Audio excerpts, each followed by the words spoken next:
I don't think I've actually made a video where I talked about the new PvP system since they changed it. I've certainly done a lot of PvP since, like, videos since that change has been made, but I haven't ever talked about it. So let's talk about it a little bit. I think the new PvP is great. I think it's awesome. I think it allows for more rewards. I think it's way less grindy because, like, if you wanted to rank in the top, like, you had to be playing, like, not really all the time, but so here's the thing. I didn't play a bunch of PvP in the first couple years. I started in, like, I don't know, 2021 maybe. So I'm not like as veteran as some other. I mean, I'm a veteran player of the game, just not of PvP. But like basically my understanding of how it used to work is people would just like put off playing until ranked, or people would like grind the whole month, and then it all came down to like the last couple days of ranked, just like how how far could you get, and I think based on like where your RP was when it got to ranked, it would like that affected your matchmaking in ranked. So people were like abusing that, and if that is inaccurate, like please correct me because I'm not 100% sure. That's what I think used to be the case. But now I think it's great because technically you don't have to like play until ranked, or you can play all the way through up until ranked. But what's different that I like is the new league system. I think improves matchmaking, helps make matches a little more fair. I think there's a lot more rewards available. I love that you can buy the like second tier of rewards for 20 gems because you make back like 30 gems from it. So you're basically like gaining 10 gems and all the rest of the rewards. The paid gems I don't do, but like I'm sure other people do, and you know it's more gems, it's more rewards, whatever. But I love it. I think like not having PvP tickets makes things great during regular season because you could just play as much as you want. You can grind all the way up to Grand Champion. You can not play until ranked and then just like get ranked. But if as like a general thing, you get more rewards and it's more fun to play, I think. So with all that said, this is my video, the final push to Grand Champion. What I personally like is you can't drop like tiers, or wait, you can't drop leagues. You can drop tiers, um, but up through, I think it's called Amethyst. I just call it the Vixian tier because it's the blue one with, not Vixian, Vixen Blade. Up through the Vixen Blade tier, you can, maybe this is a weird way to say it, but you can lose as much as you want, which makes things good for me because up through that, I can do all my videos of testing all these new teams, trying new monsters. I can experiment. I can do whatever, really with no penalty. And, you know, I'd say, as you see in my videos, the majority of the times I still win, but like with, you know, if I'm trying something and the team just totally isn't working and I lose, there's really no penalty to that until I get up to the Soral Kingbird tier, which is whatever that tier is called for real. I call it the Soral tier because that's what it is.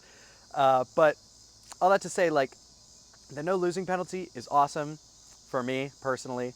And then, you know, you get up to Soral, you get up to the, what's it called? Idraidagoch, the mythic hymn tier.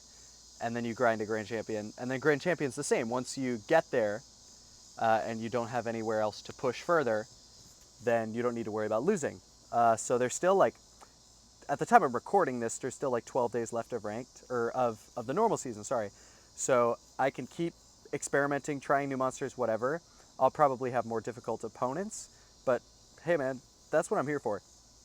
So jumping into these matches, these are the last four. This was when I got to tier 1 of the Ruby tier. Ruby, that's what it's called. I don't know why I was blanking on that. Using the same team that I used in that recent video, there I went for the Dream Hunt because Black Titan was going to wake, well, it wasn't going to wake her up anyway because she had poison immunity. Not 100% sure why I went for that, but of course Prime Rampage went around, unless Prime Rampage is built in, what's the word, focus?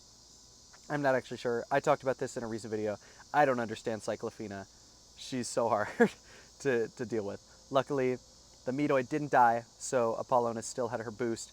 The Counter Slash was able to kill the 2 monsters left.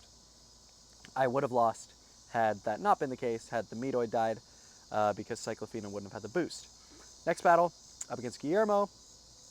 Some of these, like Nova Drake front lines, I'm able to counter because they have some sort of give turn in the front line, so I can times up that give turn monster in the Nova Drake. That wasn't the case here, so he still gets off an assisted Dusk. But aside from, obviously, the Shiny Blizzheart, Charybdia and Yukihime have super high defense, so I'm not super worried about eating these attack boosted assisted Dusk. Yukihime is going to die here, but XYZ with the defense buff, Charybdia with the defense buff, they're not going to die. I had the seconds and I had plenty of control. It's basically a 2v4 right now. So I went for the catapult rather than the soul missile. Usually I try to soul missile as long as I have the reinforcements at the back. I try to because it's 70 seconds versus, double that basically with the regular catapult. But there, it didn't matter. I had the time. Now with that entrance, I used Dreaded Strike to take Violet off of Vigor range, but since I had the time, since Vixian was going to get another turn before Cyclophena anyway, I just went for the Guardian Demise on her instead of Cyclophena so I could take out Cyclophena with Vixian. But he gave up after that. Next match against King Batman. This is one of the reasons I run Blizzheart in the front line, because he kills a, who was that, Plumacilisk. I run Blizzheart for Plumacilisk, Unicera, and Scarlagard. So there, worked out great. I decided not to kill the, what's his name, Donrilla and Rhinoel, because I wanted the Ogre Master to get stunned, and figured it would be a better choice to just take it one monster at a time. Keeps me a little more in control. This Rhinoel, there is a way that I can kill him before he gets a turn by times upping the Rhinoel here, instead of killing him earlier.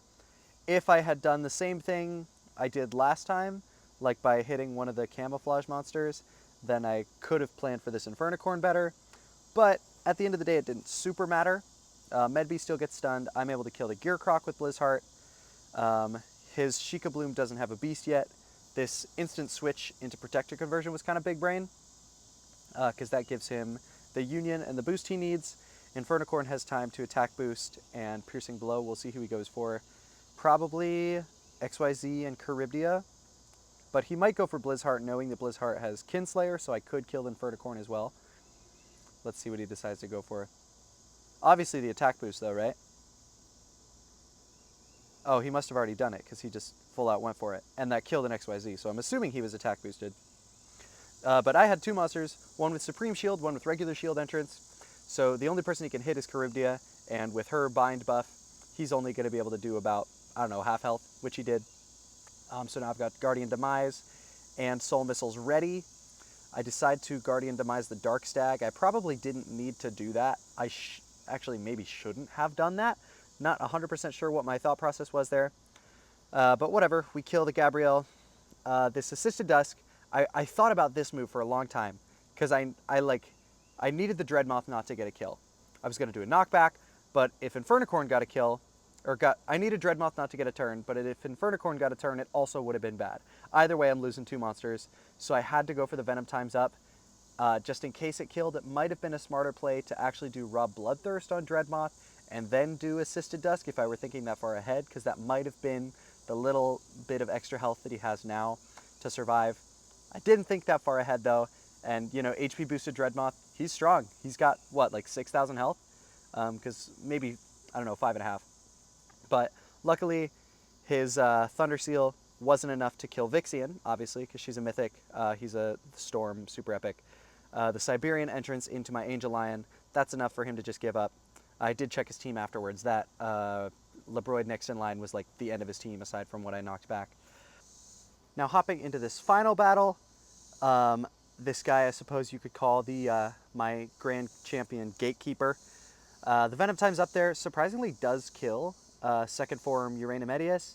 I wasn't sure that it would, but hey, there we go. I guess he doesn't have super high defense. Maybe he is a attack monster. I don't remember. I'm probably confusing him with the Nixia.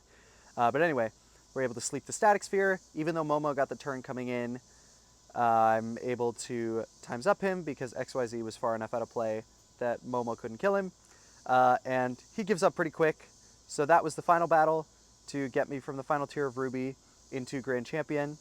This is my second time doing that. I didn't have enough time to play during the first season to push to Grand Champion, but then last season I did this. Just, you could see my record there so far. 91 wins, 77% win streak. Not bad. I've been, making videos. This is the team I've been using the most often. But yeah, look forward to more stuff soon from Grand Champion League. Thank you guys so much for watching. I hope you enjoyed this video, and I'll see you in the next one.